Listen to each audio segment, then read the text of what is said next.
On reprend notre lecture de la première épître de Jean, si vous le voulez bien. On va donc attaquer le chapitre 3. Vous voyez quel amour le Père nous a témoigné pour que nous soyons appelés enfants de Dieu. Nous y sommes, hein. Et nous le sommes. Si le monde ne vous connaît pas, c'est qu'il ne l'a pas connu, lui. Bien-aimés, nous sommes maintenant enfants de Dieu et ce que nous serons un jour n'a pas encore été révélé. Mais nous savons que lorsque Christ apparaîtra, nous serons semblables à lui, parce que nous le verrons tel qu'il est.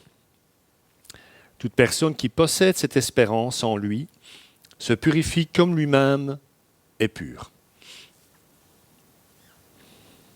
Alors commençons par dire, parce que c'est important, que cette dimension de fils de Dieu ou d'enfant de Dieu est déjà présente dans l'Ancien Testament. On pourrait penser que c'est une dimension qui n'apparaît que dans le Nouveau, pas du tout. C'est déjà présent dans l'Ancien. À plus d'une reprise, celui-ci reprend l'idée qu'Israël est le fils de Dieu au sens collectif. Par exemple, en Exode 4, « Tu annonceras au Pharaon, voici ce que dit l'Éternel, Israël est mon fils aîné. Je t'ordonne de laisser partir mon fils pour qu'il me serve. Si tu refuses de le laisser partir, je ferai mourir ton fils aîné. » C'est toujours agréable, hein, comme discussion, ça. « Laisse-moi partir mon fils, ou je tuerai le tien. » Il y a aussi ce très beau passage, un peu plus poétique, d'Osée, Osée 11, quand Israël était jeune. « Je l'aimais, et j'ai appelé mon fils à sortir d'Égypte. » Toujours cette dimension collective qu'Israël est le fils de Dieu. Il faut aussi rappeler, et là on passe dans le nouveau, que dans la parabole du fils prodigue, le fils aîné représente traditionnellement Israël. C'est en tout cas la lecture que les pères de l'Église avaient de la figure du fils aîné de la parabole du fils prodigue. Ce que Jean dit n'est donc pas nouveau. Si ce n'est qu'il va aller beaucoup plus loin dans sa compréhension de ce que signifie être enfant de Dieu. Au lieu de reprendre l'idée collective d'Israël en tant que fils et de la transposer telle qu'elle à l'Église, Jean va au contraire concevoir une filiation divine personnelle. Ce n'est pas l'Église qui est enfant de Dieu, c'est chaque membre de l'Église qui l'est. Vous êtes tous et toutes enfants de Dieu à titre individuel et pas collectif.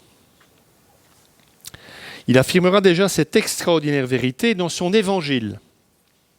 Jean 1. « Mais à tous ceux qui l'ont accepté, à ceux qui croient en son nom, elle a donné le droit de devenir enfants de Dieu, puisqu'ils sont nés non du fait de la nature, ni par une volonté humaine, ni par la volonté d'un mari, mais qu'ils sont nés de Dieu. » Jean parle ici de la naissance d'en haut, bien entendu. Alors celui qui est engendré, au sens strict, qui est de la même nature que celui qui engendre, donc de la même nature que Dieu, c'est bien entendu, Jésus, le Fils unique sorti du Père. Je ne vais peut-être pas refaire l'analogie de si vous faites un bébé, il est de la même nature que vous. Si vous faites une poterie, c'est votre créature, mais la poterie n'est pas de la même nature que vous. Donc à l'origine, nous ne sommes pas de la même nature que Dieu. Le seul qui soit de la même nature que Dieu, de la même substance divine, c'est Jésus. Et rien que Jésus. Pas nous. OK ? Mais ce que j'en dis, c'est que si le croyant écoute le Fils, s'il adhère à son nom par le don de l'Esprit Saint, alors il fait l'expérience qu'il n'a pas été engendré par une volonté humaine, il devient fils ou fille dans le Fils, jusqu'à être fils, au travers du Christ. Ces paroles d'Irénée de Lyon, un père de l'Église du IIe siècle, va certainement nous éclairer un peu davantage. Excusez-moi. C'est justement la raison pour laquelle le Verbe s'est fait homme et le Fils de Dieu s'est fait Fils de l'homme. Donc il s'est incarné pour que l'homme, quand il se mêle à Dieu et reçoit de lui l'adoption filiale, devienne Fils de Dieu. Le Verbe de Dieu, notre Seigneur Jésus-Christ, à cause de son immense amour, s'est fait ce que nous sommes pour faire de nous ce qu'il est.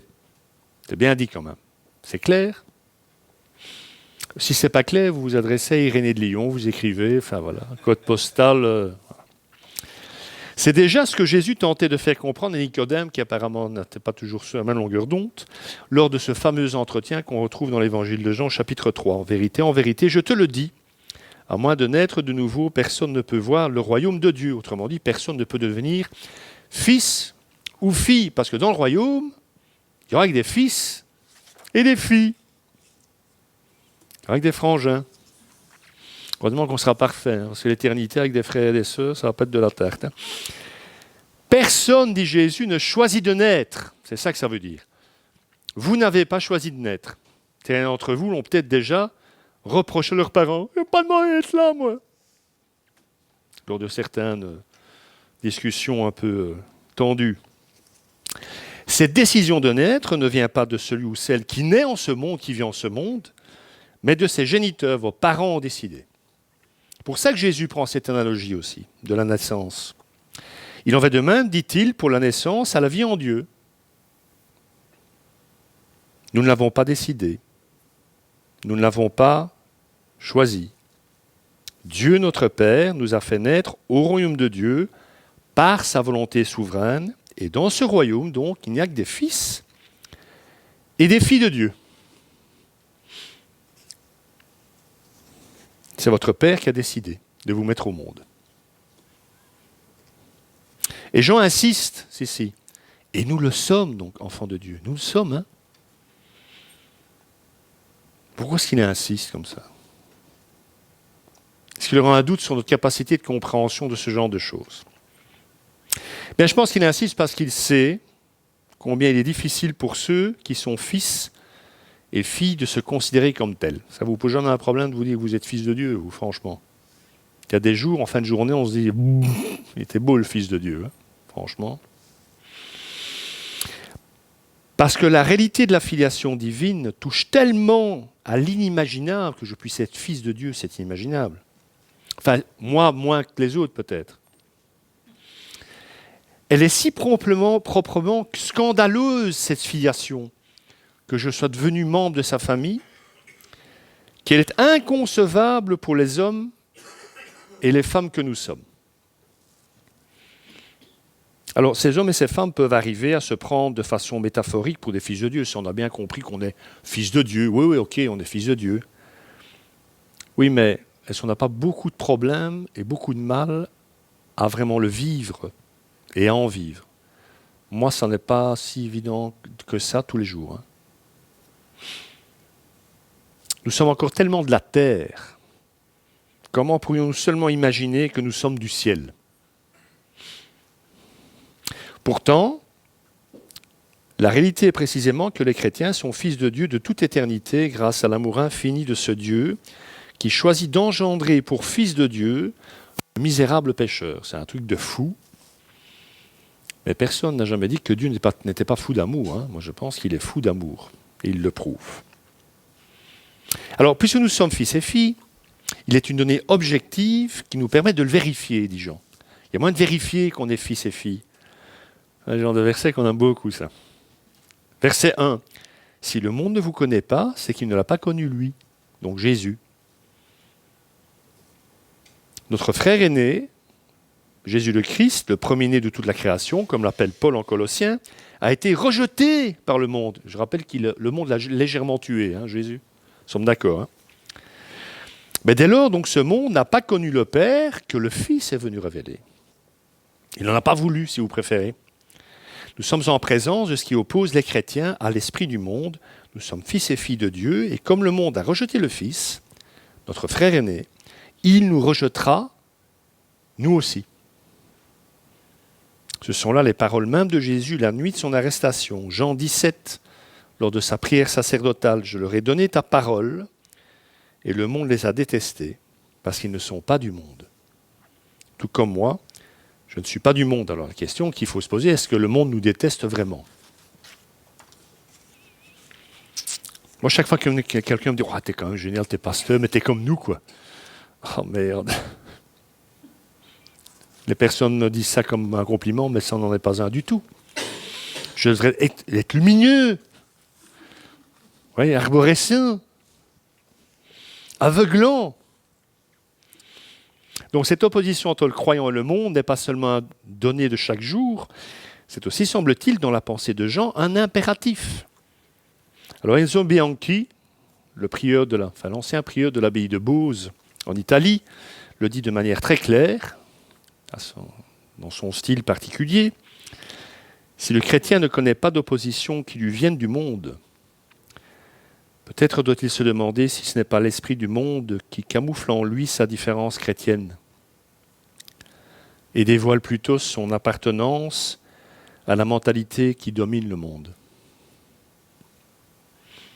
Si on ne capte rien de divin en vous ou en nous, c'est peut-être parce que justement le monde occupe trop de place en nous. Verset 2. Bien-aimés, nous sommes maintenant enfants de Dieu, et ce que nous serons un jour n'a pas encore été révélé. Donc dès maintenant, les chrétiens doivent vivre dans la certitude qu'ils sont aimés de Dieu comme ses enfants. C'est ça que j'ai déjà dit 100 fois, mais je l'ai répété à mon avis jusqu'à ma mort. Qui n'est pas encore vraiment programmé en ce qui me concerne, mais voilà, comme ça vous savez. Je vais vous casser les oreilles avec ça. Encore une fois, c'est ce qu'il y a de plus important à comprendre, c'est que Dieu nous aime. Quand on comprend ça et qu'on vit à partir de ça, on change et on se transforme. Parce qu'il n'y a rien de plus important que ça. D'autant plus que nous avons tous été mal aimés. Pardon. Les références comme ça, l'esprit du monde. Ouais.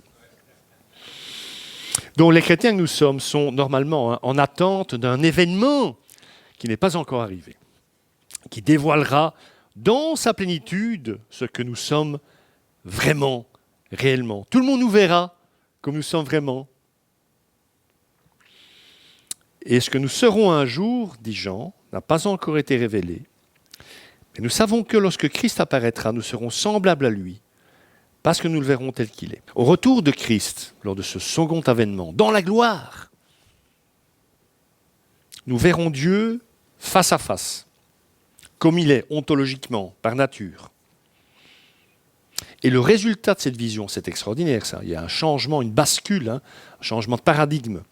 Et le résultat de cette vision de Dieu tel qu'il est, ce ne sera plus la mort, mais la vie éternelle, pleine et entière. Alors que juste ici, encore aujourd'hui, on ne peut pas voir Dieu tel qu'il est sans mourir, puisque nous sommes pécheurs et lui est saint. Mais en ce jour-là, on le verra tel qu'il est, et le résultat de cette vision tel qu'il est ne sera plus la mort, mais la vie éternelle.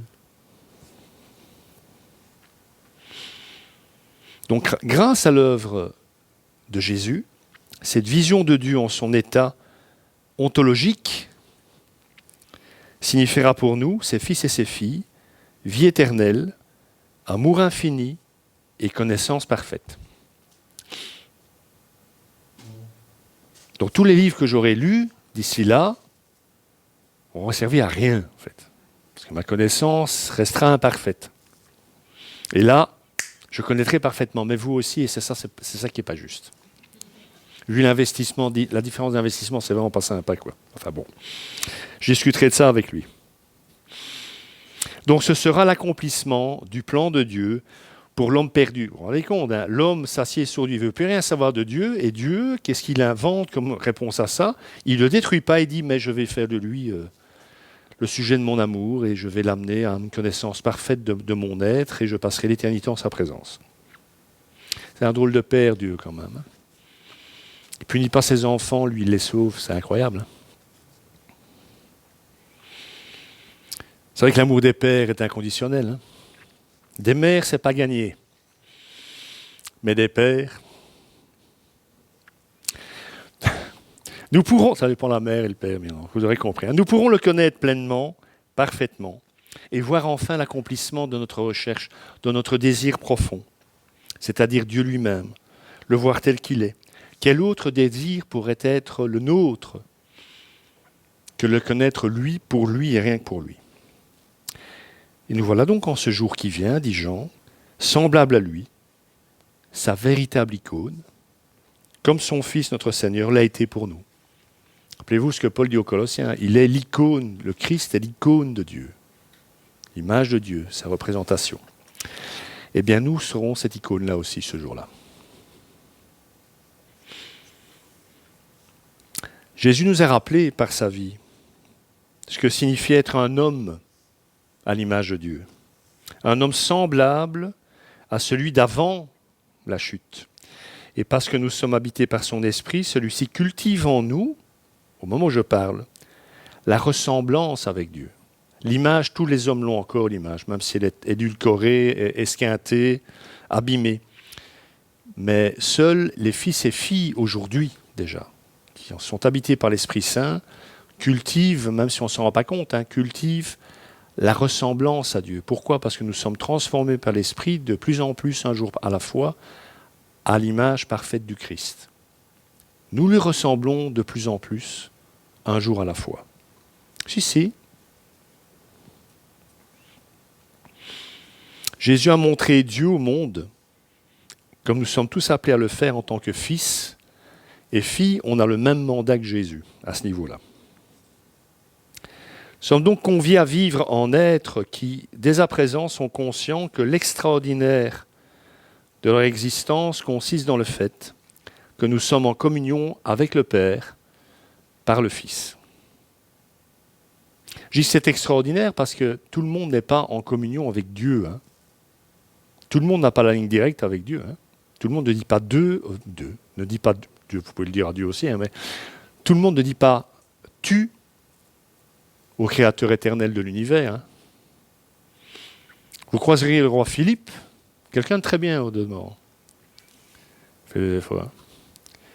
Vous diriez sire et vous le vouvoieriez. En fait, le Dieu des dieux, le roi des rois, vous lui dites tu, quoi. Et cette communion avec lui est bien réelle, dit Jean. Mais, dit-il, elle ne connaîtra sa pleine plénitude qu'à la fin des temps. Vous direz, oui, forcément. Ce serait un peu plus intense à ce moment-là que maintenant. Puisqu'aujourd'hui, nous connaissons imparfaitement. Jean affirme ici donc une vérité certaine, et que l'on retrouve aussi chez Paul, comme par hasard. Souvenez-vous ce qu'il dit toujours aux Colossiens. Votre vie, c'est très joli ça, votre vie est cachée avec Christ en Dieu. Quand Christ, notre vie, apparaîtra, donc quand il reviendra, alors vous apparaîtrez aussi avec lui dans la gloire. Vous serez comme Dieu vous a fait par la nouvelle naissance. Mais nous devons bien admettre avec Paul et Jean que ce projet est encore un peu caché. Vous n'êtes pas encore lumineux au maximum de votre intensité. Il est caché non seulement aux yeux du monde, des gens qui nous entourent. En vous voyant marcher dans la rue, ils ne peuvent pas deviner que vous êtes fils de Dieu. Mais aussi souvent, c'est caché à nos propres yeux.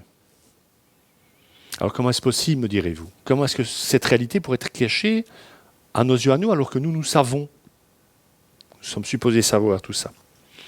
Alors on peut évoquer évidemment sans doute le manque de foi, ou plus simplement encore qu'il est difficile pour nous d'imaginer vraiment par nous-mêmes ce qui ne peut se voir qu'avec le regard de Dieu.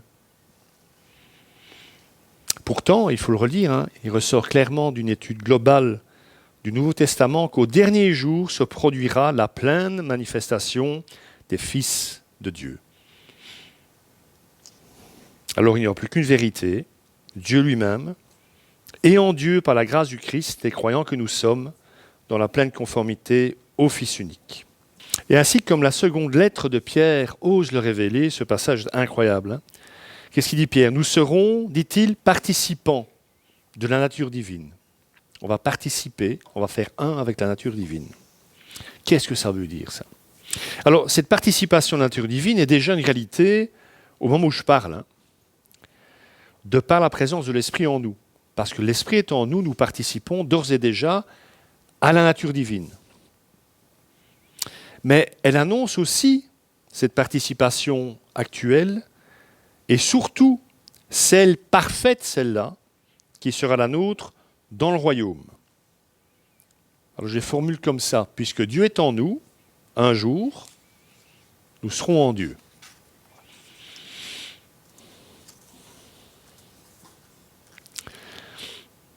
Alors là, vous aurez peut-être compris que nous sommes arrivés au seuil de l'ineffable, de l'intransmissible.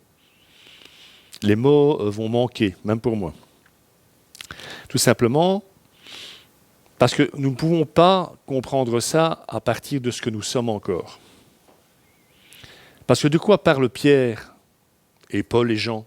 Ils parlent de la divinisation de l'homme. Alors cette réalité que la tradition chrétienne orientale nous a livrée dans l'adage, le fameux adage d'Athanase d'Alexandrie, Dieu s'est fait homme pour que l'homme devienne Dieu. Même moi, je ne suis pas fin, ça c'est quand même bien trouvé, quoi. Je laisse descendre un petit peu. Verset 3 de la première de Jean. Toute personne qui possède cette espérance en lui, donc, si vous croyez tout ça, si vous croyez c'est ce qui vous attend, ben, si quelqu'un croit ça et attend ça, vraiment, ben, ce quelqu'un va se purifier comme lui-même, donc comme le Christ est pur. Et c'est là qu'on a très peur, normalement. Comment est-ce qu'on peut se purifier? Moi, si j'y réfléchis comme ça, à brûle pour point, j'ai une... Oui, je sais que le Saint-Esprit est là pour me purifier, mais moi, comment je peux décider d'être pur? Quel cheminement je peux prendre pour être pur? Eh bien, Jean nous le dit. Il dit, vous pouvez devenir pur justement au travers de votre espérance. C'est parce que vous attendez ça, vous espérez ça, que vous vous purifiez. Même si vous n'êtes pas conscient. Rappelez-vous, j'ai toujours dit, le travail de l'Esprit en vous est à des niveaux tellement profonds que vous n'en êtes pas conscient vous-même. Et même quand vous avez l'impression que vous êtes en dessous de tout, Dieu travaille en vous. D'ailleurs, si vous, à un moment vous dites « je suis vraiment en dessous de tout », c'est qu'il travaille en vous. Parce que naturellement, aucun homme ne va se dire le matin en se levant, en se regardant dans le miroir de la salle de bain « je suis vraiment en dessous de tout ».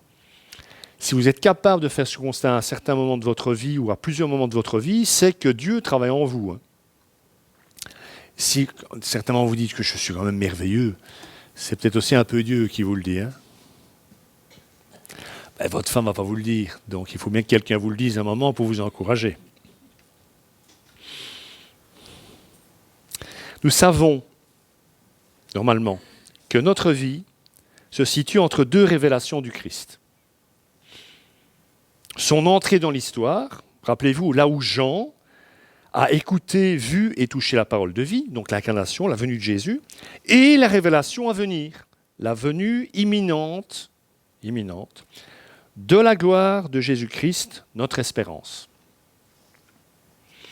Donc ce que Jean nous dit, c'est que si nous gardons vivante l'espérance en cette manifestation divine, l'une par la foi en ce qui a été, la venue de Jésus en ce monde, et on n'y était pas, et l'autre, l'espérance en son retour prochain, et si nous hâtons sa venue par notre existence, nous sommes purifiés, dit-il, de nos péchés, puisque nous devenons purs, comme le Christ est pur, car nous sommes à ce moment-là sanctifiés par lui. Et ce faisant, nous devenons de plus en plus semblables à lui. Alors tout ça veut dire une chose très pratique, c'est qu'être enfant de Dieu et grandir dans la ressemblance avec lui est une dynamique concrète qui se développe ici et maintenant au sein des opacités de l'existence et de l'histoire humaine, au sein de tout ce que vous êtes et vous n'êtes pas encore, au sein de vos péchés, de vos bêtises, de vos mauvaises pensées, de tout ce que vous êtes encore, de ce que je suis encore. Au milieu de tout ça, Dieu, au travers de son esprit, continue à cultiver la ressemblance, votre ressemblance avec son Fils, le Christ. Parce que Jean n'oublie pas la fragilité constitutive de l'homme.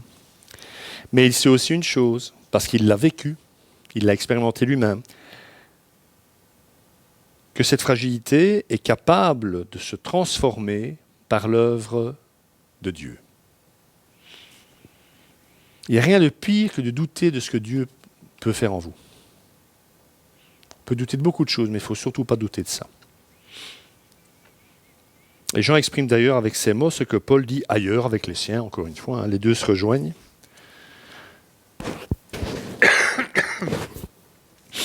Or nous tous, contemplant à face découverte la gloire du Seigneur, nous sommes transformés en la même image, de gloire en gloire, comme par le Seigneur, en esprit.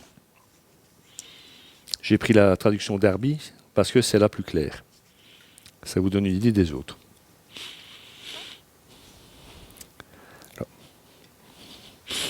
Le chemin de conversion vers la pleine stature de fils de Dieu n'est donc pas uniquement une affaire de discipline à laquelle se soumettre, on a notre part, bien sûr, mais c'est une situation bien plus radicale. Ça doit nous encourager. Le Christ lui-même, que les chrétiens attendent avec impatience, les transforme à son image, lui qui purifie et transfigure leur vie tout entière. Là où se trouve Dieu, là se trouve la sainteté. Dieu est en vous, même si vous n'en êtes pas conscient, il vous rend de plus en plus saint, de plus en plus pur. Que le Seigneur vous bénisse. Amen.